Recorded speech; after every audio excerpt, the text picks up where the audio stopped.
Bismillahirrahmanirrahim, alhamdulillahi rabbil alamin. Wa sallallahu wa sallam wa baraka ala sayyidina wa habibina Muhammedin wa ala alihi wa sahbihi ajma'in. Allahu Azza wa Jall, I lutemi me na mëshirua dhe me na fal. Edhe na bë prej atyre që jetojnë me faqe të bardhë, edhe e mbyllin me faqe të bardhë.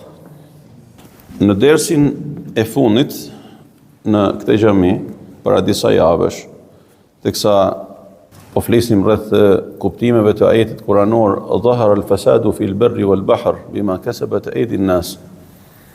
Një ajet në të cilën Allahu Azza wa Jall na tërheq vëmendjen për shfaqjen e veprave të çthuruna, për shfaqjen e fesadit në tokë edhe në det, si shkak I veprave të njerëzve. U ndalëm tek një ndodhi shumë interesante me banorët e Irakut, që ju drejtuan në Hazreti Ibrahim ibn Edhemit, edhe I thanë, pse ne I lutemi Allahut Azza wa Jall dhe nuk na pranohet lutja. Mirë, kur është kjo fjalë? Këtu e 2-13 sheku I ma përpara. Ai zotni ka kënë prej shtresës së tabiinëve. Dhe me thanë, 3 shekujt e pare pak, ai periudha e artë, të cilën e përmend pejgamberi alayhi salatu wasalam në hadithet e tij. Imagjinoni në atë kohë dhe njerëzit ankojnë se nuk na pranohet duaja, subhanallahu. Po çka ka ndodhur? Ai zotnia I thot 10 pika. Imagjinoni, 10 pika para 13 shekush. Me det për ne se sa pika na janë bane. Që themi se pse lutemi, dikush edhe s'lutet fare, dikush thot po si mo lute, Allah. Zoti na udhëzoft. Po thotë ju e njihni Allahun, pra e pretendoni se e njihni Allahun Azza wa Jall, por nuk e keni kry hakun e Tij. Dhe më thanë, pa me unal gjithë secili prej nesh. Edhe me ba një përllogaritje dhe me thanë, çfarë kërkon Allahu Azza wa Jall prej meje? Merë një letër dhe një lapse dhe thuj, 1, 2, 3, 4, 5. Dhe ti që e njeh Allahun Azza wa Jall, a I përgjigj atij? A e njeh hakun e Allahut Azza wa Jall në jetën tënde të përditshme? Se çfarë kuptimit ka me thanë që unë e njoh Zotin? Unë e njoh Zotin, unë e di kush është Allahu, e din se kush është Allahu edhe bën të kundërtën e asaj që ai kërkon prej teje. A mundet me ndodh kjo? Dhe më thanë, pa bë krahasime, ne nuk e krahasojmë Allahun Azza wa Jall me asgjë, mirë, po bëjmë disa krahasime për me u përafruar me idenë për cilën po flasim. Nëse je duke ecë në rrugë me makinën tënde, edhe është një polic aty të rreth rrotullimi, edhe është në semafori I kuq aty I dashton. A mundet në njëni prej nesh që e sheh edhe policin aty, e njeh edhe ligjin, e din se me eshkel të kuqen ka një gjop. A mundet me ecë shërbes edhe me nxjerr një në dorë edhe në peqere kështu jashtë edhe me I bë selam atij policit? A mund ta bëjnë këtë? Jo, nuk e bën. Pse? Sepse ai e din se do të nënshkohet. Ai nuk e bën këtë as nga respekti apo pa respekti për atë zotnin, por ai e din se ka një rregull dhe po ushkel ka një gjop dhe nuk e dim se sa është ajo gjoba. Dhe Allahu subhanahu wa taala është krijuesi I jon. Edhe na ka dhënë krejt mirat për të cilat edhe po të rrim ditë natë me kryer në sejdë dhe ne nuk I dalim borxhit. Dhe e njohim Allahun Azza wa Jall edhe bëjmë të kundërtën e asaj që kërkon. Kjo është e habishme për subhanallahu. Zoti na falë dhe na udhëzoft. E dyta, edhe këtu do të ndalem paksa. Thotë ju e keni lexuar Kur'anin, por nuk e keni vepruar atë. Me lexuar Kur'anin edhe mos me e vepruar atë. Çfarë do të thotë? Isha duke kërkuar në përgatitje të këtij dersit në veprën e dietarit të famshëm Imam Jamaluddin Ibn al-Jauzi al-Baghdadi, Allahu mëshiroft, ka një vepër që quhet Teblisu Iblis.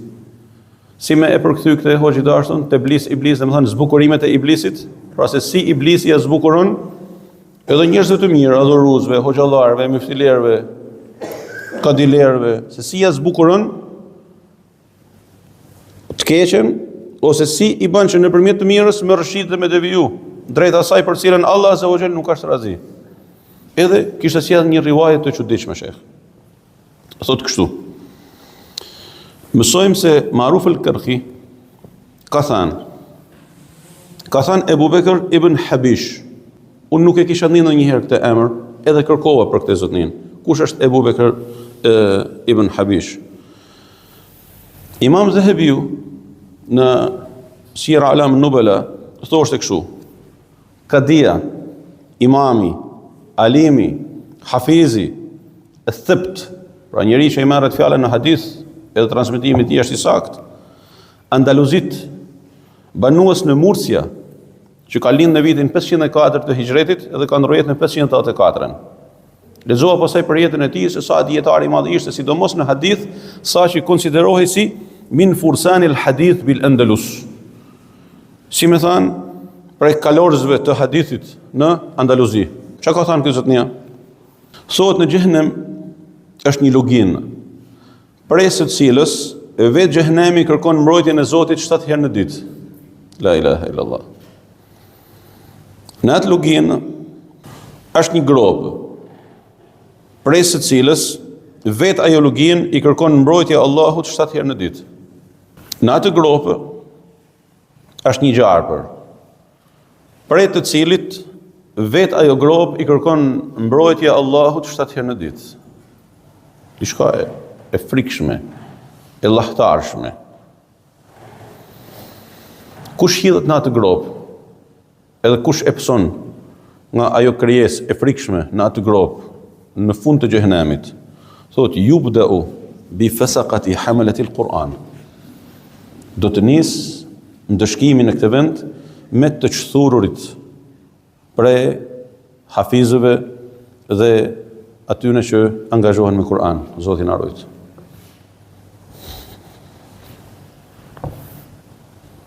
Ata thonë, ja Rab, po pse ne përpara idhujtarëve? Dhe më thënë, ne me na hedhë në këtë vend përpara atyne që kanë adhuru putna? Thotë, lejse men ja'lem, ka men la ja'lem. Nuk është njësoj, ai që din me atë që nuk din. Tamam. Në Kur'anin familjartë, në surën As-Saff, Allahu subhanahu wa ta'ala urdhën dhe thotë: Ja ayyuhalladhina amanu, o ju të cilët keni besuar, lima taquluna ma la taf'alun? Përse flisni atë që nuk e veproni? Ka thënë Allahu, ka thënë Allahu, ka thënë Allahu, ti pse nuk e vepron atë? Pra i këshillon të tjerët, po ti nuk e vepron atë? Ja mëson të tjerëve, po ti nuk e vepron atë? Ti e din atë, por nuk e vepron atë? Allah. Pse e thoni atë që nuk e veproni? Pastaj nuk mjaftohet vetëm me kaq. Vazhdon edhe thot në ajetin pasues i treti: Kabura maqtan 'inda Allahi an taqulu ma la taf'alun. Zemrimi më i madh, el maqt, është kulmi i zemratës së Allahut azza wa jall.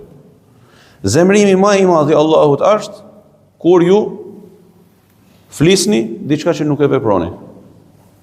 Kjo është haram, kjo është haram, kjo është bidat, kjo është bidat, kjo është ndalume, kjo është e papëlqyeshme, kjo taj për vete? Absolutisht. La hawla wala quwwata illa billah. Imam Hasan al-Basri thoshte kështu: është zbritur ky Kur'an që të veprohet me të, por njerëzit e kthyen tilavetin e tij, pra këndimin e tij në vepër. Dhe me thanë, në interpretimin e kësaj shprehje, çfarë thotë? Dhe me thanë, njerëzit u angazhuan me leximin e Kur'anit, me tajvidin e Kur'anit, me qiraete të ndryshme të Kur'anit, saqë, vazhdon edhe thotë Imam Ibnul Jauzi, disa imam nisën t'i banin fitne edhe njerëzve në namazin e tyre duke lexuar me qiraete të ndryshme.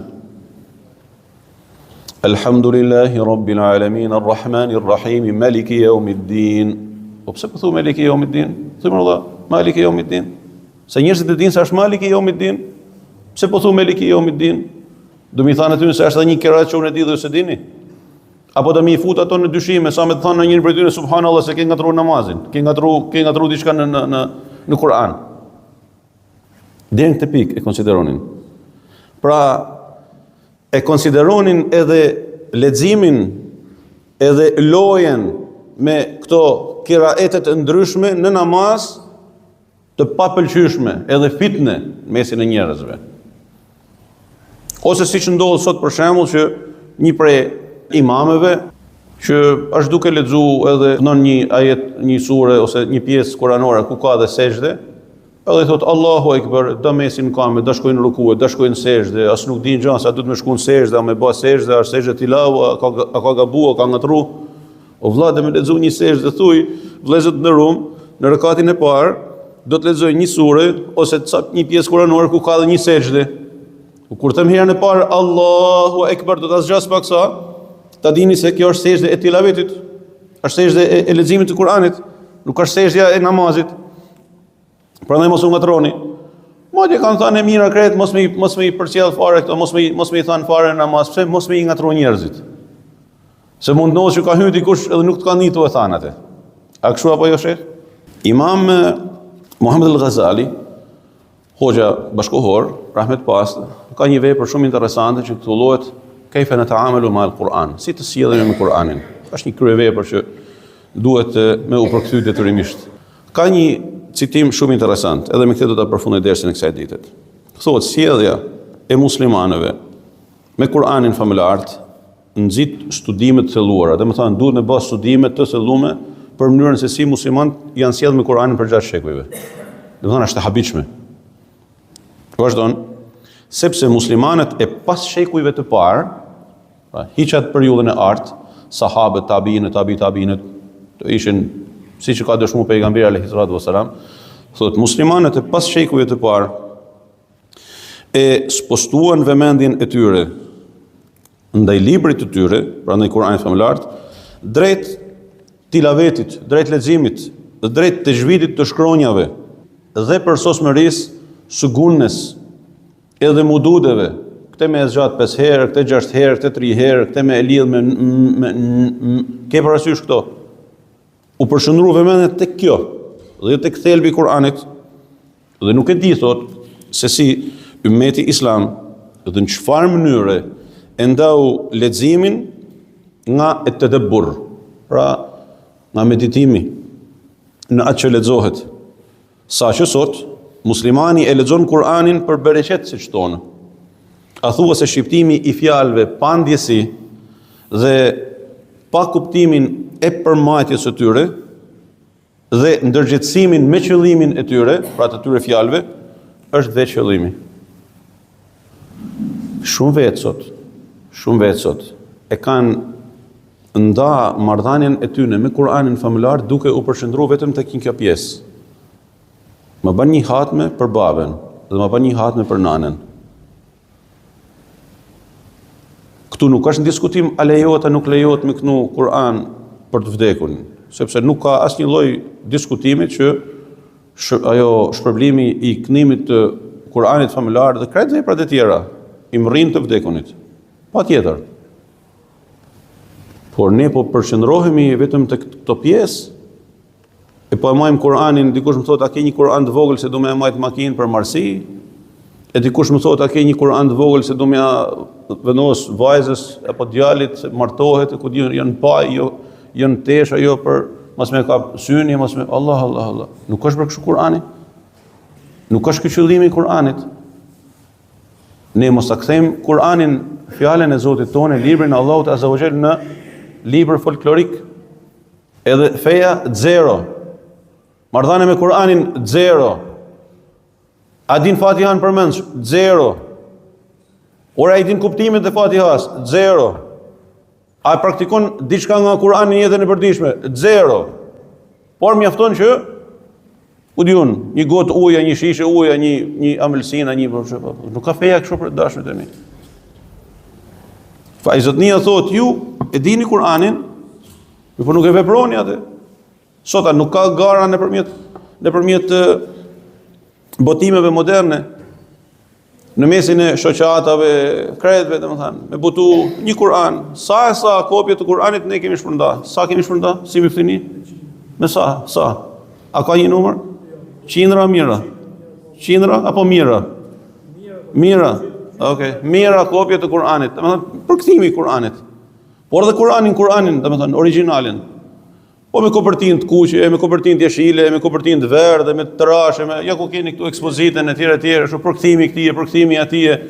ky për shpirt këtij, ky për shpirt atij, kjo i kësaj shoqate, kjo filan shoqate. Përmbrana, sa jemi qas atij Kur'anit të kësaj shoqate, asaj shoqate, Allahu i shpërblet kret. Mirë po, ne ku jemi me përmajtjen, a është meselea thjesht me zbukuru sirtarët e bibliotekave, edhe u mburë që unë i kam kret kopjet që ka shpërnda me fëtinia, edhe komuniteti musliman, nga i pari 1990-ës, edhe deri të ky, ka dalë një version i ri, edhe xhepit e i gjatë, e i hollë, e i trashë, ku diun se çfarë. Ore shumë mirë, me shpërnda sa më shumë me shpërnda. Por me e lexuar me të madhe një ajet kuranor, ku Allah Azza wa Jall na tregon për ankesën e pejgamberit alayhi salam, i cili thot: "Ya Rabbi inna qaumi ittakhadhu hadha al-Qur'ana mahjura", o Zoti im, populli im e kanë braktisë këtë Kur'an. Për nëse pejgamberi alayhi salatu wasalam, siç përmendet në Kur'anin familjar, i ankohet Allahut se njerëzit e kanë braktisë Kur'anin, sot e kemi braktisë, a nuk e kemi braktisë Kur'anin? Apo jemi të kapun për dhëmbadhësh me Kur'anin familjar? Fa Allah Azza wa Jall na përmirësoft, e na uzoft, e na ktheft nga dera e mëshirës edhe udhëzimet e tij, e na bëf për atyre që ndëgjojnë fjalën dhe veprojnë më të mirën e saj. Walhamdulillahi rabbil alamin.